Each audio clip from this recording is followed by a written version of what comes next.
I'm Chloe. After graduating from college, I worked as an office employee. In my student years, I went to an all-girls high school and didn't have much opportunity to interact with guys. The only relationship I had was with Mason, whom I met through a friend. Mason worked for a major corporation.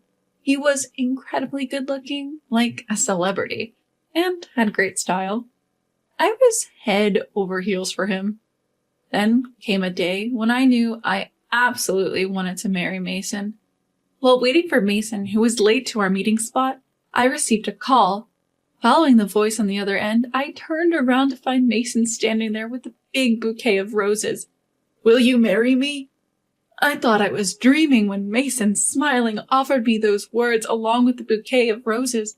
I immediately said yes, and we embraced, public setting or not. I was thrilled by Mason's proposal, which felt like a scene from a drama. Little did I know then what Mason's true nature was. After getting engaged, Mason and I started to talk about practical matters concerning our marriage. First, there was the issue of our parents. Both Mason and I are only children, so we'd have to take care of our parents eventually. We decided each would look after their own parents, so we wouldn't burden each other. Next, we discussed whether to combine our incomes or not. I was okay with merging them, but Mason said, "We shouldn't rely too much on each other's income, so let's keep them separate." I agreed. Following that, we decided not to disclose each other's savings. We agreed to each contribute half to our living expenses. Other decisions included the number of children we'd like to have, the area where we'd live, and whether we'd opt for a standalone house or an apartment.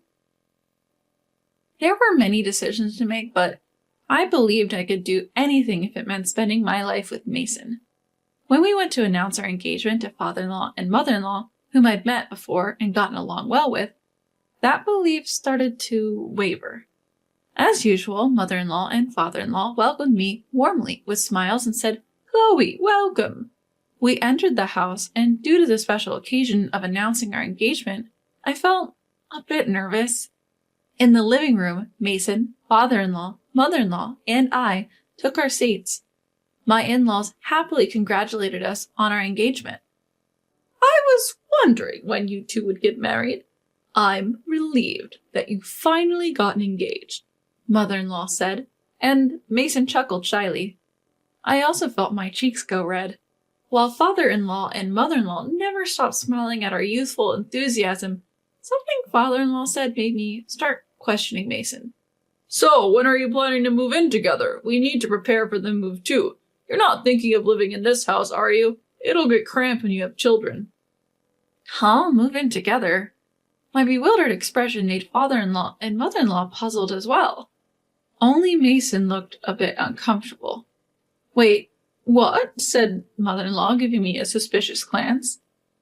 "Chloe is going to be financially supported by Mason, right? It's only natural that you live together. I did the same thing. Isn't that right, hon?" Father-in-law nodded. "Yeah, that's true." Mason chuckled awkwardly and muttered, "Sorry."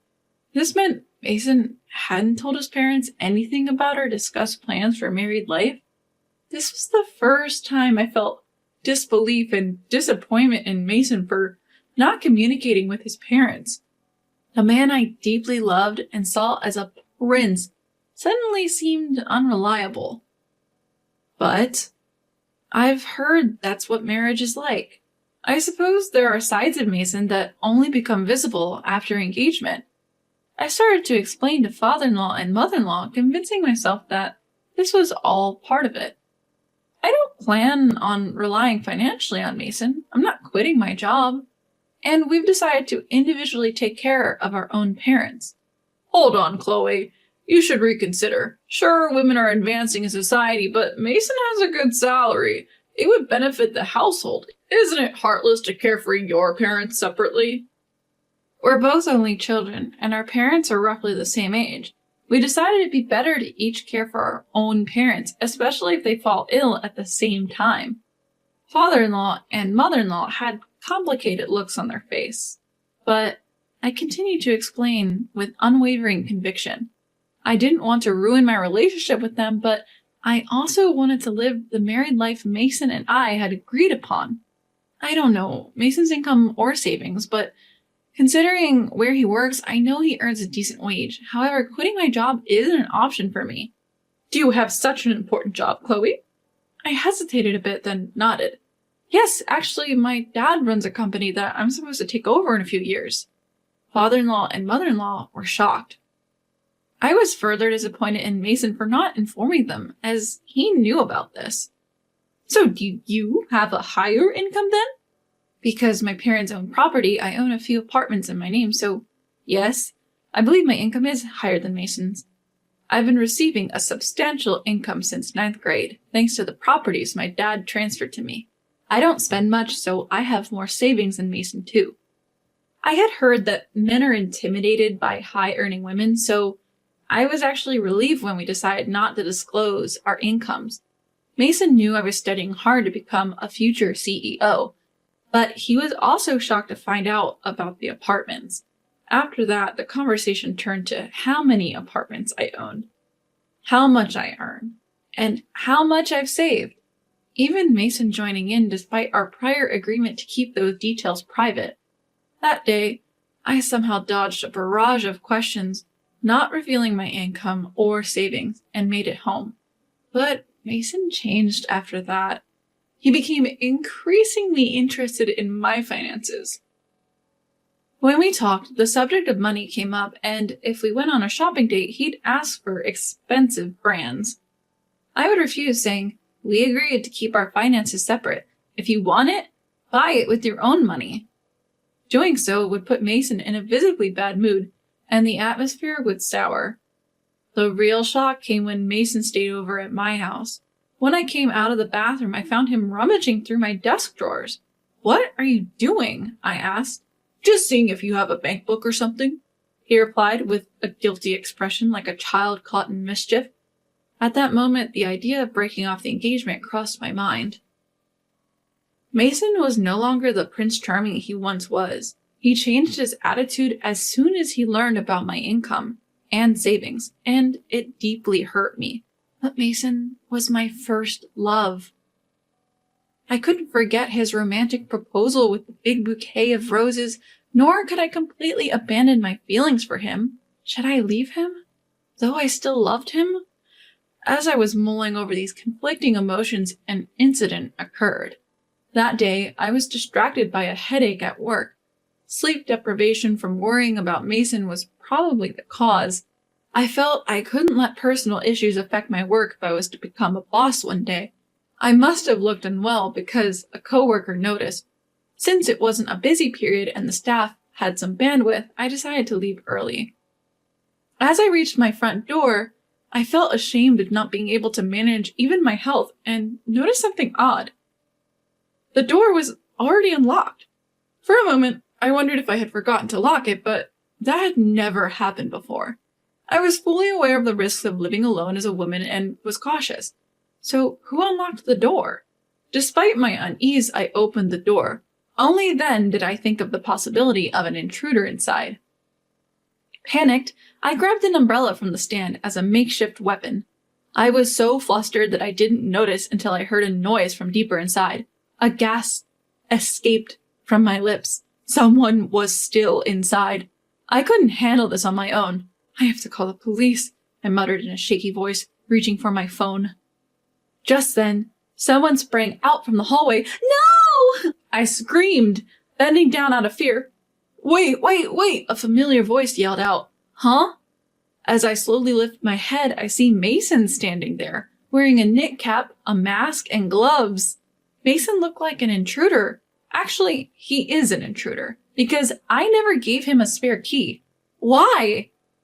"I wanted to know how much money you make, Chloe, so I snuck into your place." "Without permission? How?" My voice trembles with fear as I ask, and Mason pulls a key out of his pocket.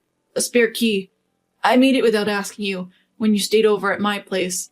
The tears that fell were a mix of relief from mortal danger and boiling rage. I had never been this angry in my life. I pushed away Mason's hand. which was rubbing my back in an attempt to calm me, and screamed, "Are you kidding me?" in a voice so full of anger, I doubted it was my own. Mason, who had only seen my typically calm side, was stunned and fell on his rear, but my rage wasn't over. Making a spare key without permission is criminal. And what's with the disguise? Were you planning to steal my bank book if I hadn't come back? No, I just wanted to check. Check what? We agreed to keep our finances separate after marriage. I know you changed your attitude the moment you found out I have some money. I throw my umbrella at Mason, who staggers back, letting out a pathetic whoa.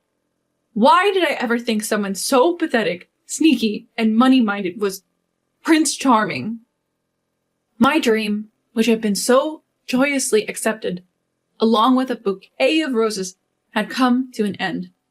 I grab Mason's belongings left in the room and throw them outside, pulling Mason out by the arm. Ignoring Mason's plea to wait, I yell, "Get out! The engagement is off, and I never want to see you again." "Wait, Chloe, I truly love you. No need for your love anymore. Goodbye." I slam the door shut. My love for Mason completely chilled. Everything goes surprisingly smooth as I check that my bank book is intact, explain the situation to my parents, and call my future in-laws. "My future mother-in-law, please don't sue Mason." I had no intention of doing so, so I coldly reply, "Cutting off ties is enough for me." My parents are furious at Mason's actions, and the engagement is swiftly called off. My dad was angrier at Mason than anyone else. Knowing Mason's boss personally, my dad spilled the beans, saying, "Your employee did this to my daughter." Mason's company was lesser in standing compared to my dad's. Panicked, Mason's boss transferred him to a remote location and demoted him. And so, my first love came to an end. I learned the hard way that love is over the moment money gets involved. Later, Mason marries Lily, a successful CEO. Mason was handsome, and Lily, who was rumored to like good-looking men, must have been charmed. Mason had quit his job and was living a life full of golf, horse racing, and casinos. But Lily, just a few months into their marriage, had enough of Mason's lack of work ethic. She kicked him out, handing him $1,000 and divorce papers. "Lose yourself with this money," she said, as Lily, who didn't know I was Mason's ex, later told me. I totally get where Lily was coming from. Mason was the kind of guy you'd want to kick to the curb. After that whole ordeal with Mason, I dove into my work. Friends at the time say there was an intensity to me, working with the resolve to make my job my lifelong partner. But there was a man who found that intensity appealing. He kept pursuing me, and though I initially resisted, I eventually felt drawn to him. Now, we're married, and we've been blessed with 3 children. Taking over for my dad, I've become the company president. My husband has taken all the household duties as a stay-at-home dad. Once the kids are grown, my husband wants to contribute to my company, and that's why he's my ideal Prince Charming. As for Mason, after Lily left him, he even tapped into his parents' money. He's been cut off by his family, and nobody knows where he is now. Looking back, he was a prime example of how greed can ruin a life.